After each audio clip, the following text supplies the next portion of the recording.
Hey folks, good afternoon. Everybody please silence their cell phones for this event if you haven't done so already. We appreciate it. We're going to get started here in, yes, 15 minutes.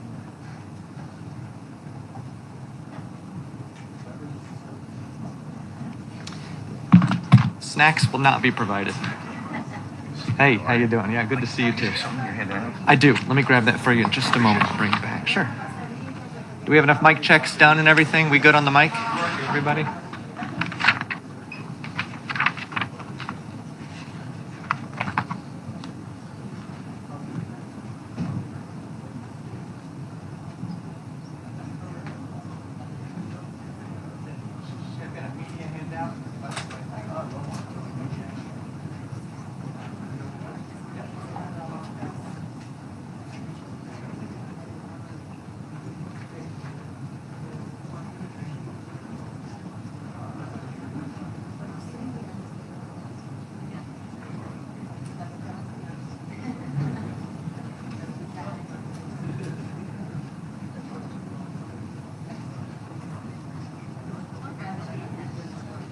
I was just coming back.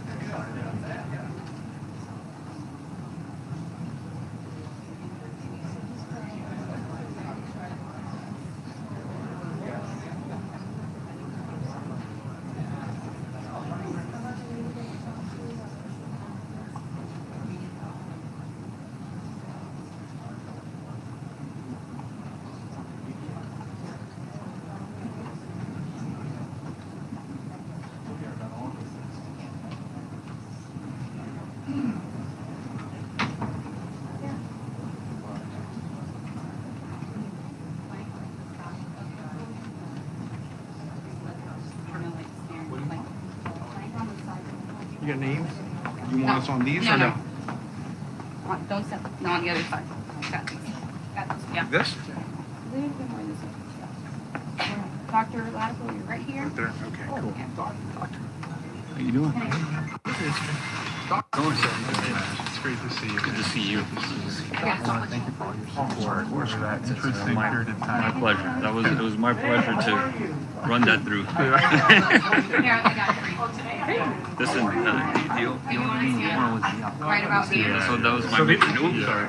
You provided a lot of You can you information. guys scoot over more to the... Appreciate it.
No, that's right.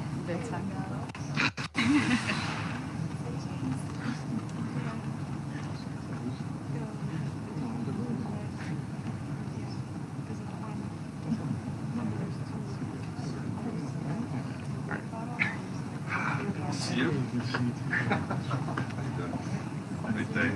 is Jonathan Lick. Good Tampa. Gainesville, that's right. Okay. Karen, you're pushing it close. Okay. Ladies, do you want to get in front of me? Oh, no. Because otherwise, no one sees you. I mean, that's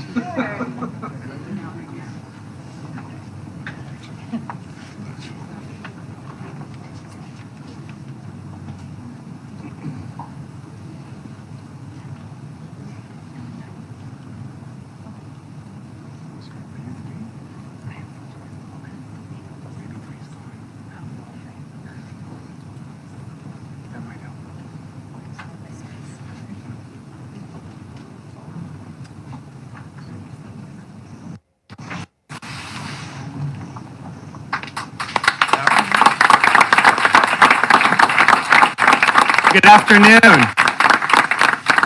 Good afternoon. It's really great to be back in Miami and to be at the Don Soffer Clinical Research Center. And I'm very excited to have the First Lady here with us for today's great announcement.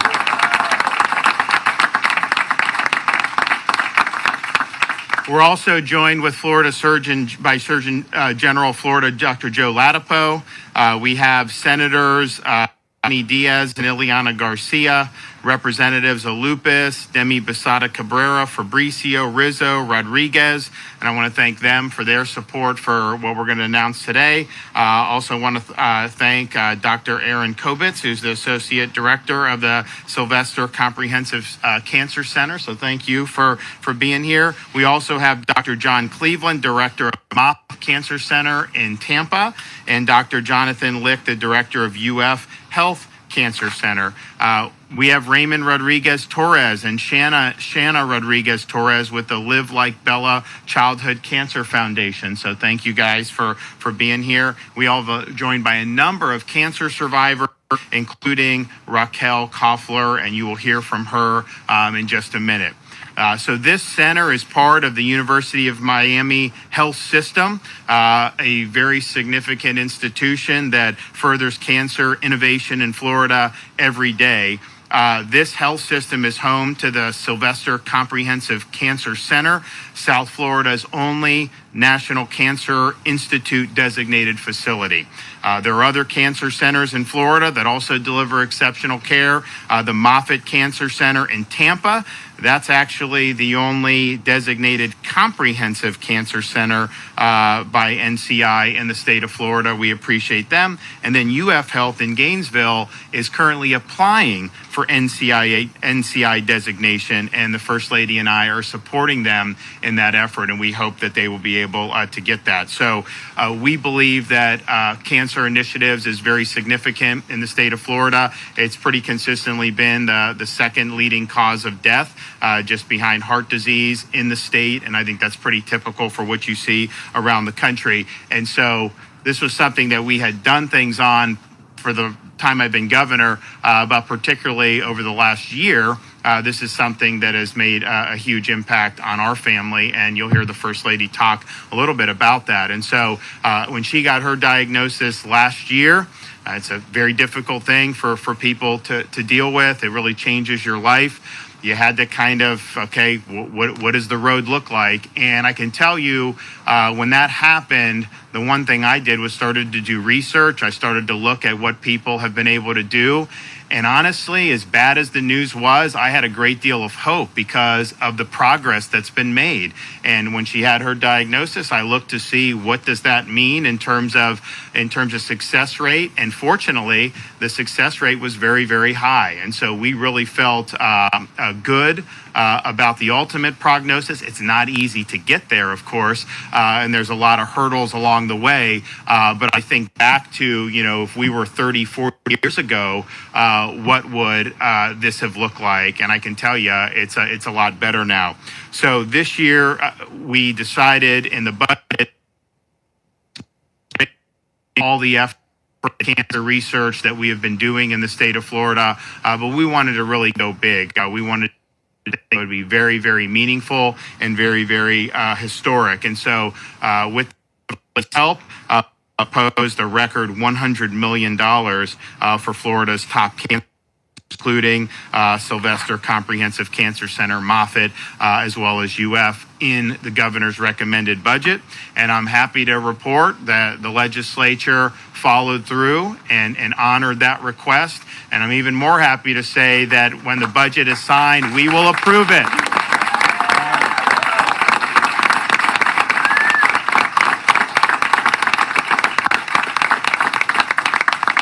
So this is really a historic day. This funding, I think, is like a 60% increase. I mean, it's a really, really big deal, and we really have confidence in these institutions to be able to make good use of that money and do so in a way that'll have a meaningful impact on the lives of the patients that they will be seeing. You know, we have done a lot over the years. If you look within the last 8 years, we've been able to provide in the state of Florida care and treatment to hundreds of thousands of patients, educated almost 83,000 biomedical research trainees, which of course will make up the next generation of researchers, and have allocated more than $820 million that we've drawn down from the federal government to 3 cancer centers. And then here with the state doing the $100 million, really a significant thing. And if you look nationwide, there's only 71 NCI designated centers throughout the entire United States. And so we have 2 here in the state of Florida, where we're at today, as well as Moffitt and Tampa. And then I think we will pretty soon have UF will be joining that. And so to have 3 of 71, or there may be a few more by then, you know, that's really important. We're a large state. We do want to see the UF Cancer Center receive the designation. We want world-class care to be available to residents in all regions of the state. And clearly this is a big flagship here in South Florida, and Moffitt is a big flagship in the Tampa area. But I think it would be really significant to be able to have that in University of Florida. And so I just want to say to the legislature, thank you for stepping up.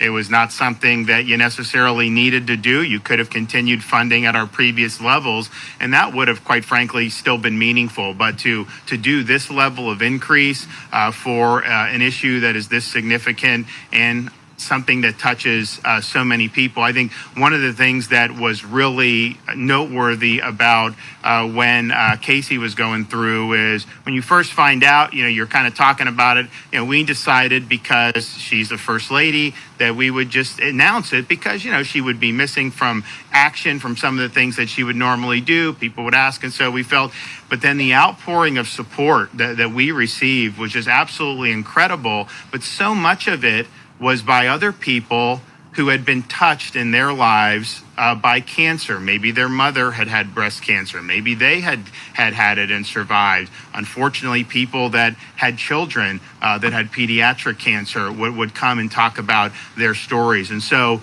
whether it is breast cancer, whether it's other forms of cancer, pretty much everyone in Florida is touched by this disease in one way or another. And when I was in elementary school, you know, my mother went through breast cancer. I didn't really remember a lot. I was very young at the time, but that was something that we had dealt with even before. And then to have Casey go through it, particularly when you're talking about breast cancer and you have, it's not good for anyone, don't get me wrong, but particularly when you have the mothers of the young kids, you know, that are coming in, you know, that is not something that that is a good thing to see. You do not want these kids to ever have to lose a mother, particularly at those young ages. And so one of the things that comforted me was, you know, all the doctors and nurses that we dealt with when she was going through it, you know, they were on a mission. They're like, there's just no way we're not going to have, you know, you around, you know, to help raise these kids and to be a mother to these kids. And so you see that. And I know when she did it, she provided a lot of inspiration to a lot of women throughout the state and really even beyond that. And I think the one thing I've learned is if you're getting this diagnosis for breast cancer, it's something that you can beat. It's not easy. It's a very difficult thing to have happen to anybody, but just have faith and really fight hard because the advances have been really significant. Obviously, we want to do more for a whole host of other types of cancers, and there's been great clinical trials done at Moffitt. They're doing great work here. And I mean, you're going to see more and more advances. But just hang in there. And I can tell you, having watched the First Lady handle very difficult situation with a lot of class, a lot of dignity, and really always doing whatever she could to make sure that the kids were good and that I was good. I mean, she should have been focused on it. She's worrying about me, during this. She was really a champion, and I really just not wanting to see anyone go through it, but I can tell you her attitude was, you know what, if someone's got to go through it, I'd rather it be me than someone else. So she stepped up to the plate and did it. So I'm honored to be able to announce this $100 million, and I'm equally honored to be able to present to you, the First Lady, the state of Florida, my wonderful wife.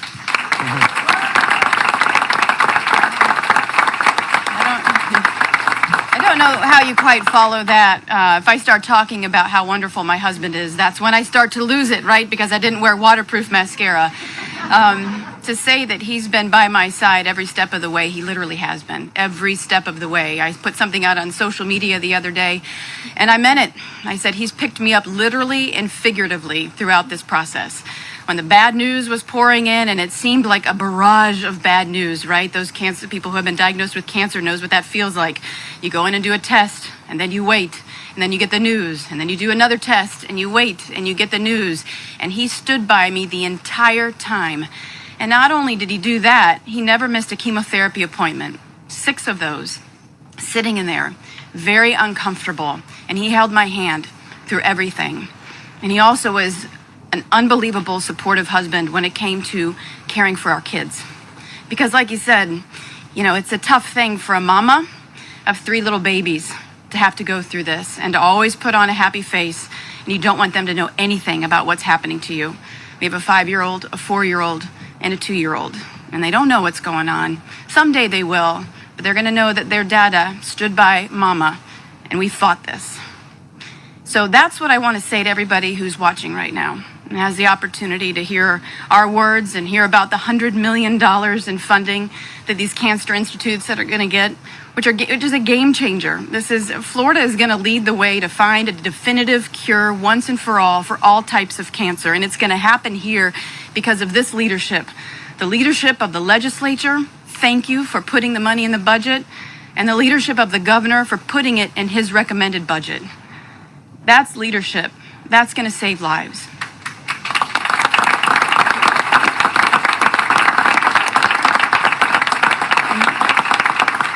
And the other thing that it's going to save lives, and I think that this is really important for people to hear, is how my story went and how I found out that I was diagnosed with cancer because something didn't feel right internally. There wasn't anything that I felt in my breast. I didn't feel a lump. I didn't feel a bump. For a lot of women out there, you have lumpy, bumpy breasts. That's just the way it goes, right? I mean, this is what it is.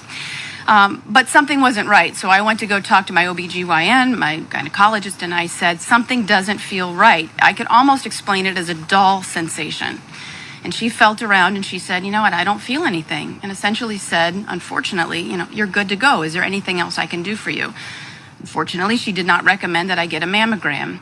I walked out of the doctor's office. I felt fine for about 5 minutes until that nagging internal feeling would not go away. Like I said, it was a dull sensation, something that I had never experienced before. That sensation stuck with me so much that I said, I've got to get this checked out. And through the bureaucracy and trying to get a mammogram, I finally got one, and that's when they found it. And that's when I started getting the barrage of news that came in. That, of course, is not easy for anyone who has been through the process. And I'll never forget the looks on some of the folks' faces who, when they see these things day in and day out, when they see something that doesn't look good, and you have to sit there and think, what does that mean and what's happening? But I can stand before you today and say that hope is alive, God is good, never ever give up the fight, ever.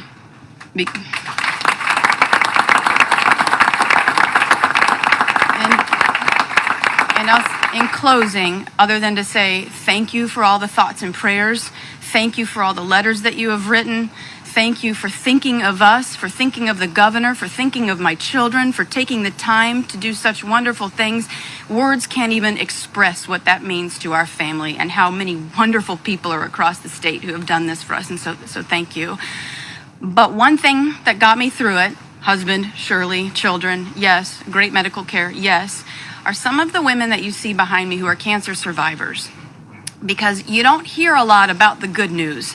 And we're going to change that in the state of Florida. And foreshadow a little bit of a project that we're working on with the great Surgeon General and, of course, the leadership of the governor to share more of the good news. Because when I got a letter from somebody who is in my exact position, and they were a mama, and they were 41, and they were battling with cancer, but they beat it, that meant the world. When I was walking out of a church and a lady jumped out of the pew and grabbed me by both arms and she said, "You have to hear this. I'm a cancer survivor of 26 years. And she shook me. That meant the world. Those stories need to be replicated and heard by people throughout the state. And we are working on a project to do just that, because behind me, you have stage 4 cancer survivors, stage 3 cancer survivors, stage 1 and stage 2 cancer survivors. You can beat it. There is hope. So I say, God bless you for your thoughts and prayers, and thank you for the funding. All right.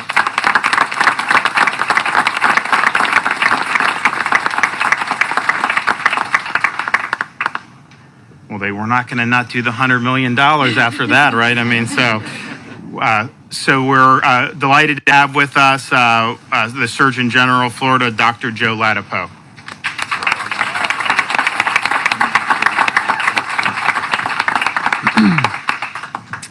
Hey, everyone. Thank you for your words, Casey. And, so I have, before I met Casey and in my years as a practicing physician, I have, I really always tried to take as good care of my patients as I could. And I learned from my patients any time I had the opportunity to. And my patients with cancer were a very special group of patients. I have never met people as courageous and with as much grit and just unstoppable forces as some of these patients. Have an optimism in the face sometimes of very, very, difficult odds. And, I'd come around in the morning and they would smile and we would joke and I would examine them and ask them questions. And they, I felt really, really honored and blessed to be in that presence and to be able to, to sort of absorb the grace and the courage that they so often displayed. And, I think about them and I think about this funding that, fortunately, with the leadership of First Lady Casey DeSantis and our governor and our lawmakers, we've been able to put together, and it's a wonderful thing. And I think about the potential for that funding, the part of that funding that, for example, supports research, to be able to identify discoveries that actually make a difference for people in this state and really can be around the world. When you make a discovery that changes how we prevent or treat a cancer effectively, that's just a wonderful thing. And it's a really wonderful thing. So it's a wonderful thing that we have this additional funding. I want to say, actually, related to the research, something that Casey just mentioned, which is how she had a feeling that, something's not right. And speaking of learning from my patients, there's also listening to your patients.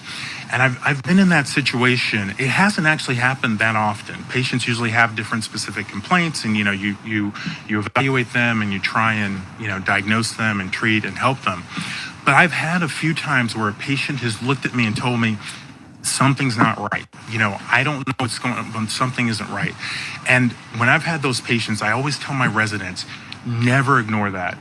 Unfortunately, unfortunately, the endings aren't always good from some of the experiences I've had, but I have learned from my experience as a physician never to ignore that. And that actually opens up an area of research even. What is it? Obviously, we should be listening to our patients, but being a doctor is tough, and there's a difference between theory and practice when you're actually taking care of patients. But what is it about that that experience, that feeling that patients sometimes have, where they're looking at you in the face in your office or in the examination room, and they're telling you that there's something that's not right, and I'm not sure what it is. So that's another area of research, place that we don't understand, but undoubtedly there's value. So I want to thank again our leaders of our state for providing this additional funding for research and training and education in cancer, and thank you again to our brave people who fight cancer. Okay. Thank you.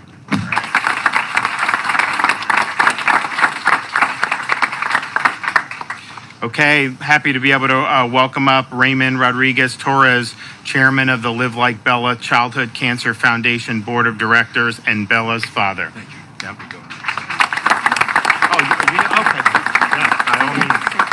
Hi, I'm Shauna Rodriguez Torres, and I'm the Vice Chair and founder of the Live Like Bella Childhood Cancer Foundation. Our oldest daughter, Bella, was born with a mental handicap, but was otherwise a healthy 4-year-old when she suddenly became paralyzed overnight. We learned the cause of her paralysis was a very large tumor wrapped around her spine. In addition to that, she had 9 other tumors spread throughout her body. At the young age of 4, Bella was diagnosed with stage 4 alveolar rhabdomyosarcoma, an aggressive childhood cancer. Our family scoured the earth only to learn that unfortunately there were very few treatment options for her, and that childhood cancer is the #1 disease killer of children. Doctors from around the globe agreed and confirmed that she would never walk again and only had maybe weeks or a few months to live. As a mother, I can assure you that there is nothing that can prepare you to hear those words. But the author of life had a different plan for Bella, and she didn't live a few weeks or a few months. Instead, she battled valiantly for 6 years, and by miracle regained the ability to walk, run, and jump when it was never thought possible. With extraordinary help from around the world and support, our family set out with Bella's lessons to start the Live Like Bella Childhood Cancer Foundation, with the mission of assisting families while they were undergoing treatment, assisting them if their child should pass away from childhood cancer, and funding pediatric cancer research. 5 years ago, the state of Florida did something extraordinarily unique and innovative, and they created the Live Like Bella Pediatric Cancer Research Initiative, which to date, in only 5 years, has now surpassed $26 million made possible for pediatric cancer research exclusively in the state of Florida. We currently have 45 current research trials ongoing in the state, which is bringing incredible scientific innovation and hope for children and families that are facing the same battle that my wife and I faced with Bella.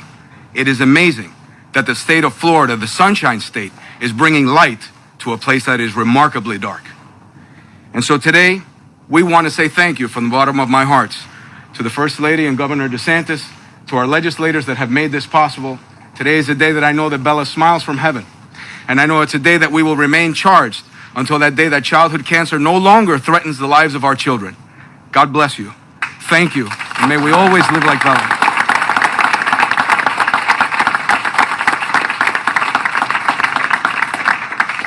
Thank you. And you guys, there's money in the budgets pending right now? Yes, sir. Okay. Should I approve the money or what? Yes. All right, we'll approve that too. Okay. Okay, we're going to hear from a cancer survivor, Raquel Koffler.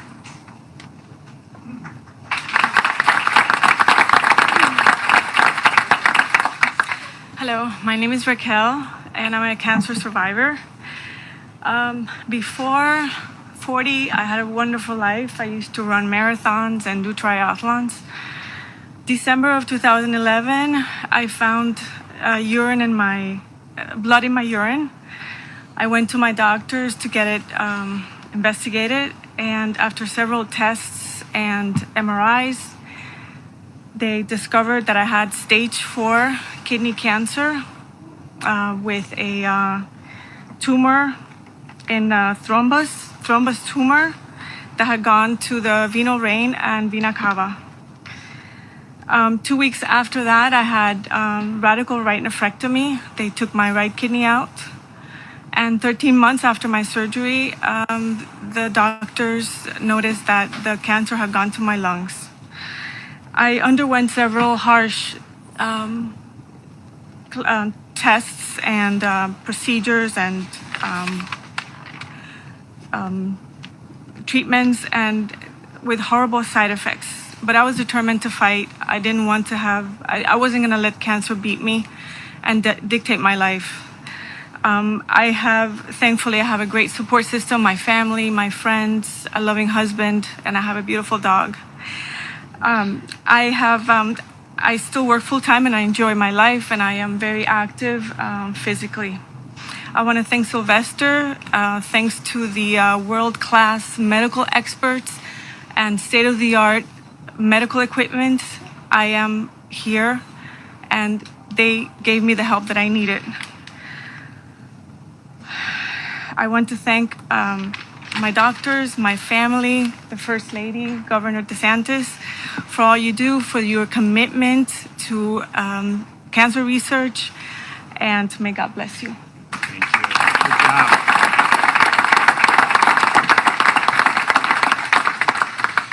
Well, thanks so much, and it's a great announcement. I think this is a great day for the state of Florida. We look forward to putting this money to good use, and I know that our cancer centers here in Florida will do that.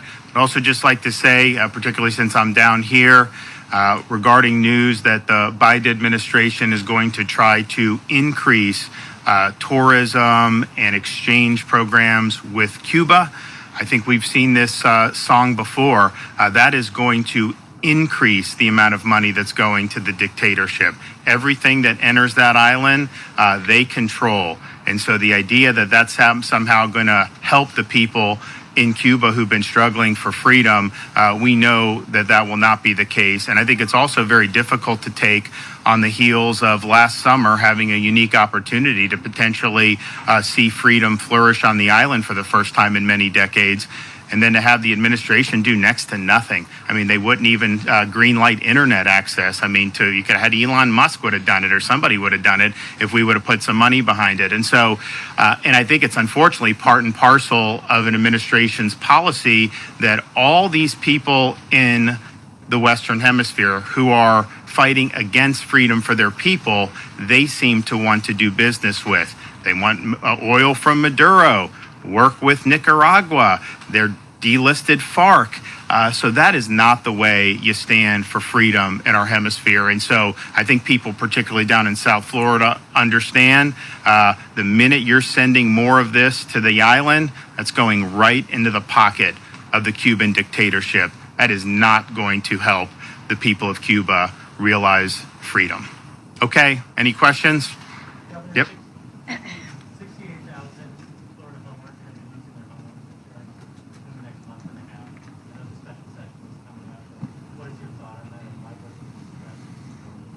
So the 2021, we did do a package. It was compromise. There were things that I wanted in there that didn't make it through because you have different interests that are at stake in the legislature.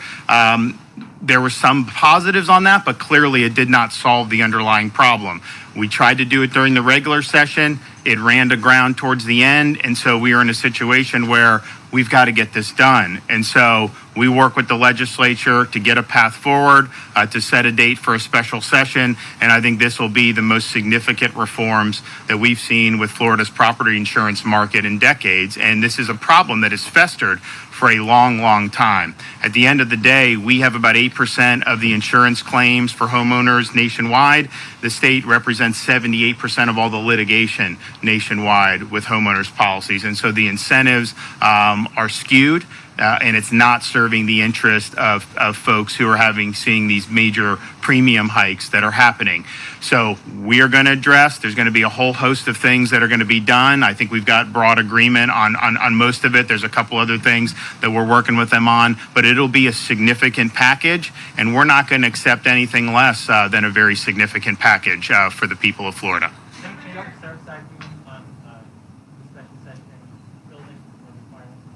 So the call does not include that. What I've said when people ask me, oh, do this, do that, is, I would have done the property insurance earlier if we had agreement, which what I don't want to do is just load things on there and then have it run aground. And so if the legislature comes to me and say they have an agreement on doing some of the other key things that people have talked about across a wide range of issues, then of course we could address that. But I know we're working very hard on property insurance. I think it's an issue that we need to address. You know, you have a lot of these other states do not have the same problems we do, and we understand we have more perils in Florida than many other states, but they have stable markets and we have not had that. And so we've got to get to that point. Otherwise, you know, people are going to continue to either see massive rate increases or they get dumped into Citizens, which we know is not an actuarially sound program.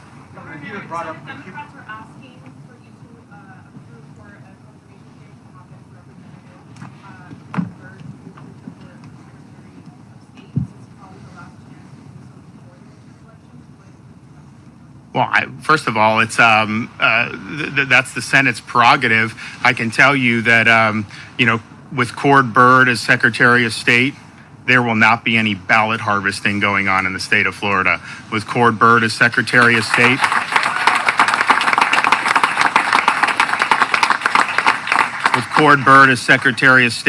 you are going to see our ban on Zuckerbucks enforced zealously. We're not going to let Zuckerberg come in and spend all this money. The supervisors will be held accountable to make sure that the bill we just recently signed is complied with, particularly with making sure that the voting rolls are cleaned every year. Especially in our state, we got people coming and going. You need to make sure that you're doing that. And so I think it's going to be good. I think every Floridian should have confidence. You know, we'll have, I think, the most efficient, transparent process, and we will have great integrity measures that everyone should feel confident. You know, your vote's going to count in the state of Florida, and we are not going to do like these other states where it takes them weeks to count the ballots. Nobody knows what the hell is going on. No, we're going to count them, report the results, and then we'll move on. Yes, sir. Cuba, how do you feel about some members of the state legislature, specifically Carlos Padilla, equating to your administration as a regime, equating you to an authoritarian dictator like Castro or even Maduro? Well, I think it's a slap in the face to everybody in South Florida that has experience with these Marxist dictators in our hemisphere. You have people who were driven out of the island of Cuba. You have people that's so bad, the oppression there, that they would get on a raft and go 90 miles over shark-infested waters to be able to get to freedom. You have people whose entire livelihoods were taken from them. Their entire liberty were taken away from them. And then they've come to here in South Florida. You've seen the same thing in what's happened with Venezuela. Used to be a very prosperous country. Then Chavez and Maduro, now it's like a third world country, even though they have so many natural resources. You look at what's happened in Nicaragua. You look at what could happen in places like Colombia. So to equate Florida, which is viewed not only in our country, but even around the world as a beachhead of freedom, to equate that with those regimes just shows that you have no idea what you're talking about. And I think that it really does a disservice to the oppression that so many people in Southern Florida have faced either firsthand or through members of their family. And there's a reason why people are pouring into the state of Florida. There's a reason why we've led the country in net in-migration. I'm not even asking anybody to come. You know, some governors beg people to come. I love the people we have here. I'm fine. But people they're fleeing a lot of these bad, and not just fleeing other states, they're fleeing from Canada. They're fleeing from other places to be able to come to the state of Florida. And so I realize there may be some people in the state of Florida, not in my party, but some others, politicians, who have a soft spot for dictatorships like in Cuba. They have a soft spot for people like Maduro and Ortega. And I just want people to know that I have contempt for those views because those views do not represent the values of the state of Florida, but particularly the values of the people of South Florida. Thanks, everybody. We'll see you guys.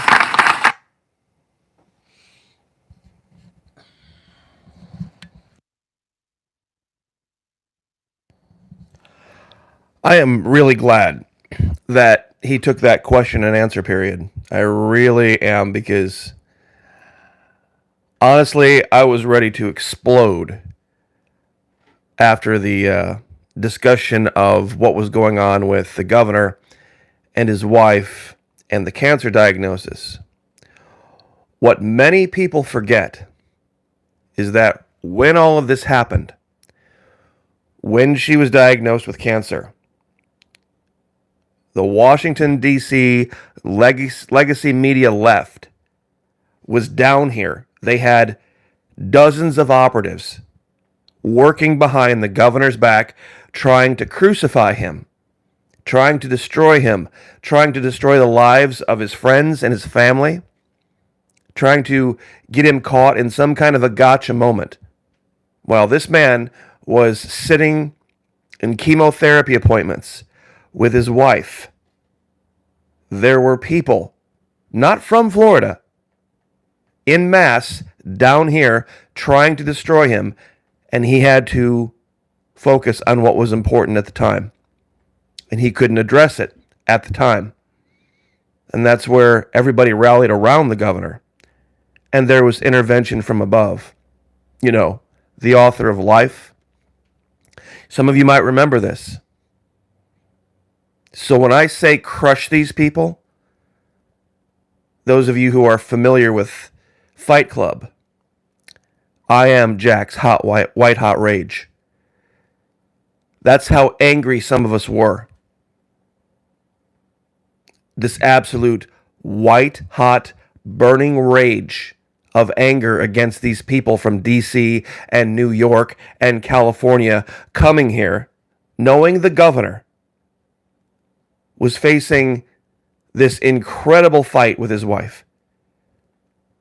We're taking advantage of his inability to go out and fight back, to try to destroy his reputation and pass around lies about him.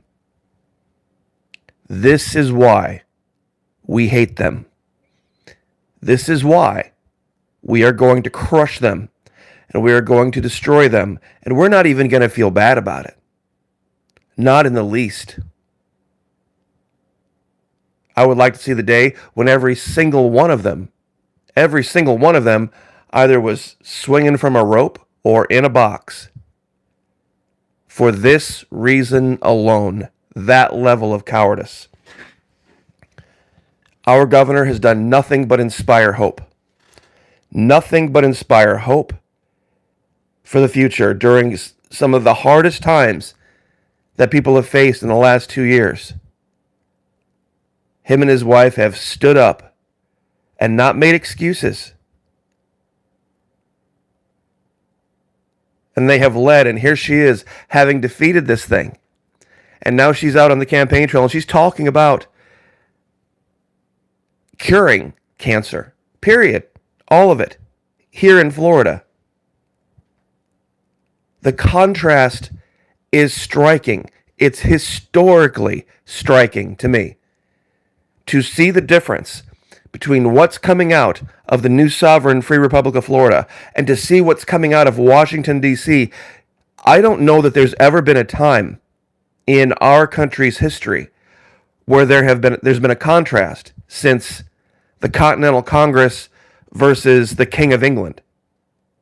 That's the level we're at right now, with the difference between what's happening here and what's going on in California, in New York, in Detroit, in Chicago, Minneapolis, Portland, all across the north. For all real intents and purposes, it might as well be a different country. I don't know how anybody can hear this, look at this, and think, oh, yeah, that's just what America's about. Really? Really? Look at the rest of the headlines. Look at the rest of the headlines from around the world. Now, I wanted to not get so caught up on that.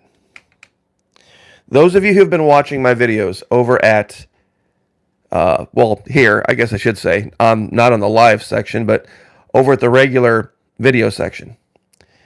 I've been talking about this thing that went on in the series Colony that a lot of people missed.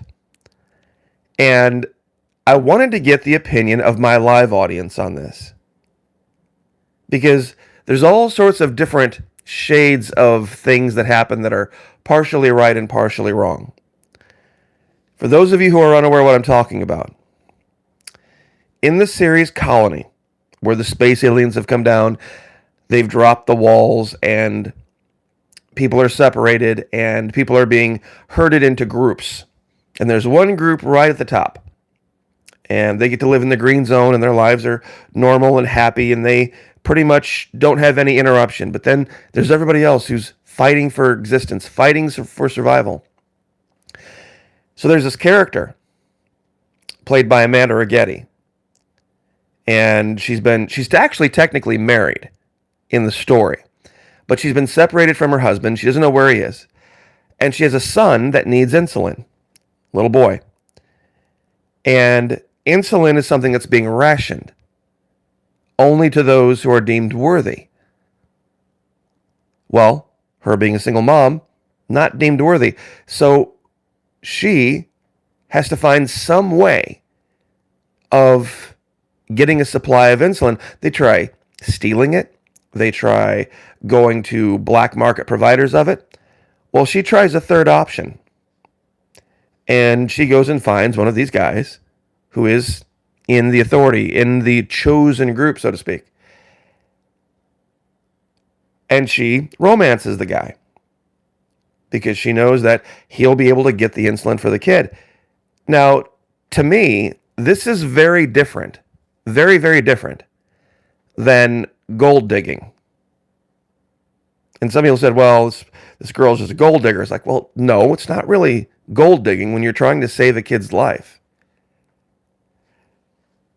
So with what's coming now from Washington, D.C., the massive destruction of supply chains, the massive destruction and shortages that are happening worldwide across the country. We're not seeing it so much here in Florida. But in other places, there are shortages of baby formula. What's going to be next? What's going to be the next big thing that they are having a shortage of? If someone were to make a decision like this, and it's ironic because Florida gets this label a lot, that you see a lot of May-December relationships in Florida, where there's younger women and older men. And in this particular case, in the series, it's only about 18 years. Down here in Florida, you'll see 20, 25, sometimes 30 years in difference. It's really a tough psychological hill to climb on this. Who would you judge, and who would get out of the relationship with more of an ability to say, I did the right thing or the wrong thing? Because from his perspective, and I covered this in another video, he has two choices. Either acquiesce, save the kid's life, and get the looks, or say, no, I'm sorry, you're only pursuing me for this one reason, and that's morally wrong, so I'm not going to, and then let the kid die.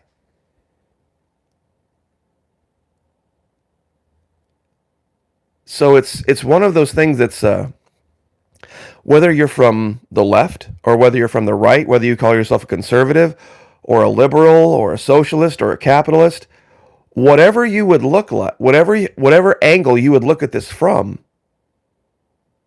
you would have an incredibly hard time making any kind of a moral judgment whatsoever. Now, one of the reasons I bring this up is, well, okay, so somebody just made the comment. Shauna D, she used her greatest asset that God blessed her with. Okay. That would only be part of the relationship. It'd probably be an integral part of the relationship. But there would have to be more than that. Because from a guy's perspective, you would have a really hard time looking yourself in the mirror in the morning saying that the only reason I'm saving this little child's life is because of this event that just happened overnight. I don't know. Maybe I'm wrong. Are men really that evil? I mean, are there men out there that are just that evil, that horrible? I mean, what position would you be put in? How in the world would you be able to even say no? Even if you thought it was wrong.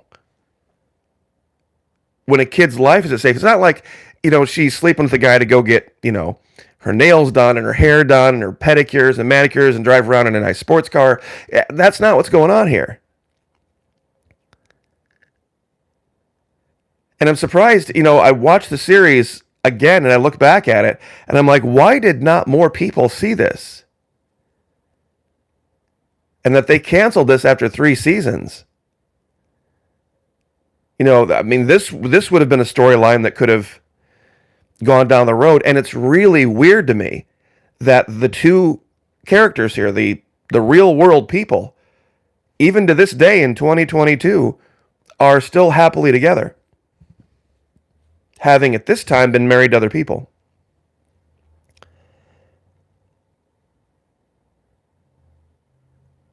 And the reason, once again, I bring this up is because this is real world now.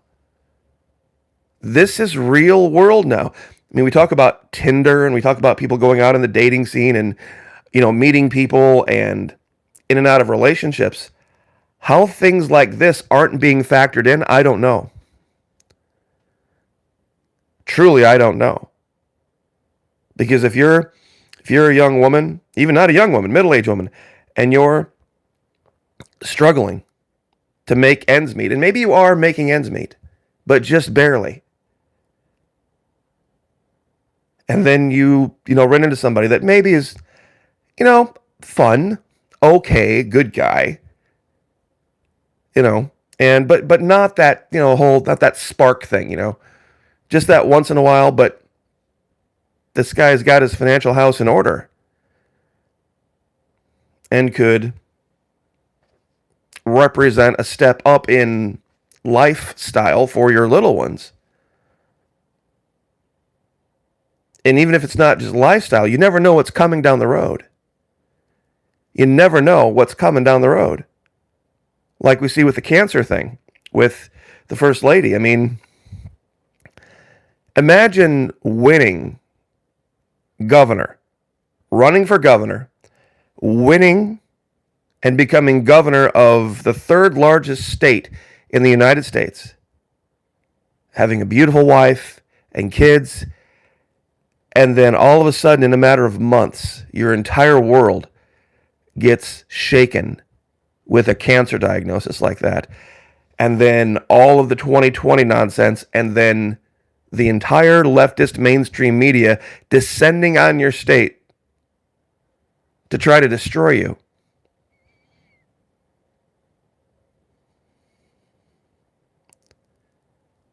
What that must have felt like for the governor. The no-win situation. I brought this image up to talk about this because you would have to wonder what would happen in medieval society.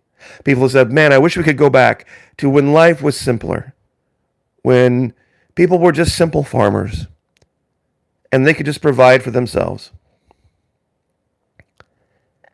Well, imagine what that would be like. Especially as a man, you get to be 45, 50, 55, 60, and all of a sudden, you're starting to realize you can't go out and plow fields all day long like you could when you were 25 years old. What would you want for your kids? What kind of a better life would you want? And how would you make the decisions, and how would you counsel them to make decisions? You can see why sometimes people might not have wanted to remain in a medieval situation where every day was sun up to sundown, hard work, tending fields, tending to cattle, having to make everything by hand. That's, romanticized when you're young and strong. But when you're not young and strong anymore, and you start to kind of see the end of life coming. Maybe as, by that time, 45, 50, 55 years old, you become more of a leader in your community. You say, you know what, maybe we should make a plan. Maybe we should make a plan down the road so that our kids don't have to worry like we do. Day to day, week to week, month to month, year to year. A couple of bad years of harvests, and all of a sudden you're put back decades. This idea of making a plan so that there's hope. And that was kind of the whole theme of this today, this live event, was that unlike virtually everywhere else, there is hope for the future coming out of the state of Florida. Not some pie in the sky promise of everything being perfect, but hope. And that the First Lady reiterated that in her speech today. Didn't know what she was going to say, but I had to imagine that was on her mind. Because that's the faith, hope, and love. And that the man stood up right after her and said, the author of life. You'd have to wonder, these pro-abortion people, what would that make them? The censors of life? The redactors of life? I mean, what would that make them? Of course, then again, you would have to then believe, of course, a baby is alive. And the fact that it is alive is the reason that it would be an inconvenience to you, hence the reason you would want to have an abortion. So the idea kind of is circular, and they miss this. And there was another video I saw, and I'll leave with this, regarding the whole abortion thing. A guy brought up a very good point about the Roe v. Wade ruling. Roe v. Wade did not anywhere in its syntax, in its context, say that the baby wasn't alive. It did not say, because we don't believe that an embryo is a living fetus, then therefore you can have an abortion. It doesn't say that. It just says you can do it. It just says, all right, you can do it, but you don't get absolved of the moral consequences of it. Nowhere in Roe v. Wade does it say that a life isn't being extinguished. You see, that's their issue. They're trying to read in that you have a right to this, and the reason they gave you a right to it is because they didn't believe that a life was there, and that's not what was said. That's not what was said. Because I think the cancer thing and the abortion thing go together, in the sense that wouldn't a life fighting cancer be as inconvenient as a life with a child inside of you? Why wouldn't you just let cancer take you? Because it would be inconvenient to fight. And it would be difficult to fight. Why wouldn't you just say, well, I mean, that was the universe's plan. That was the universe's plan, so I'm not going to fight. And gosh, it would be inconvenient to go to chemotherapy, and it'd be expensive and all of this stuff. Why would you do that? But you'll never hear a leftist say you shouldn't fight. See, they don't see the two things, the ending of the life and the regaining of the life, as this, in the same context. But I will leave it there. Join us also, if you're not with us over at Patreon, over at Truth. I have been blessed to be a beta tester of President 45's new platform, Truth Social. I'm a beta tester of their web app, and that's what you're looking at right here. I know most can only download it for the iPhone, but there is a web app that is up, and there are folks beta testing it, and I'm one of them, and it's pretty cool. It's a lot like Twitter. It's better than Twitter in the sense that instead of only 150 characters, you can type 500 characters. And so I link a lot of my videos over here as well. So just kind of keep an eye on that, but definitely join us over at Patreon. We've got the 3 videos up that were still on the YouTube channel that somehow beat the algorithm.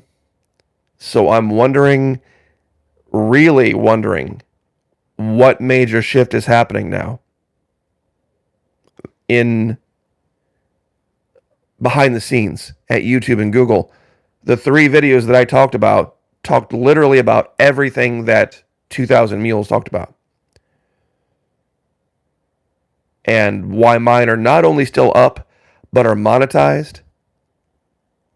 If you look at the details, there might be something in there. So, anyway, thank you so much for joining us. God bless everyone from the Free Sovereign Republic of Florida. This is historic, guys. This is history. This is eventually going to make the history books. When they look at what's happened and they go back through everything we've done in this state, in contrast directly to what's happened in Washington, D.C., it has never happened in our country's history. It has never, ever happened in our country's history. I'll leave it there. God bless. Like, share, subscribe, and we'll see you guys a little bit later.